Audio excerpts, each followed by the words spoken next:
Et avec Anissé Mbida, Nico Saliagas. Bonjour mon cher Anissé. Bonjour. Alors Nikos. jusqu'ici, pour limiter les nuisances sonores d'une route, on connaissait, on les voit parfois sur le périph' ou ailleurs dans les grandes villes, les murs anti-bruit.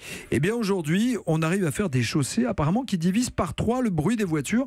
Expliquez-nous comment ça peut marcher. Ah oui. Eh bien, c'est une route avec un revêtement un petit peu particulier qui va atténuer tous les bruits de roulement qu'il y a sur la route. Parce qu'il faut le savoir, à partir de 30 km/h, on entend beaucoup plus les bruits des pneus sur la chaussée que les bruits des moteurs. D'ailleurs, on s'en rend compte soi-même quand on est en voiture, quand on est au volant. Ça fait plus ou moins de bruit selon le bitume sur lequel on roule. Le pire, je crois que c'est le rainurage. Ça fait un boucan du tonnerre. Eh bien, on a travaillé sur les matériaux, on a travaillé sur l'élasticité, puis on a multiplié des petits trous, on a fait des petits trous, on a fait des petites vides d'air à l'intérieur du bitume, ce qui va absorber les ondes sonores plutôt que de les renvoyer vers les riverains.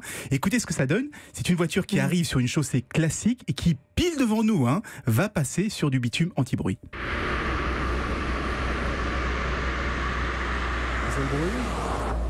Ah ouais. Et là, c'est l'anti-bruit. Oui, elle passait devant nous, c'est-à-dire que là, elle n'est pas encore partie, la voiture. Elle est passée Dingue. sur le anti-bruit, donc c'est assez efficace quand même. Pas mal. Ça existe où, cet ouvrage, ces routes anti-bruit, on peut les emprunter où? On vient de refaire un bon tronçon de l'autoroute A115, c'est au nord de la région parisienne, et la puissance sonore a été divisée par 3, ce qui a évité d'installer un mur anti-bruit de 3 ou 4 mètres de haut. Et ça se fait aussi en centre-ville, là où justement on ne peut pas mettre de mur anti-bruit. Il y a plusieurs exemples comme ça à Paris, dans le 15e arrondissement, on fait des tests sur plusieurs petits tronçons avant de s'attaquer, là, cette fois, aux axes les plus brillants. Et l'avantage de ce système, c'est qu'il étouffe le bruit à la source plutôt que de gérer les nuisances sonores a posteriori avec, vous savez, des fenêtres, les murs anti-bruit, tout ce qu'on est obligé de faire aujourd'hui.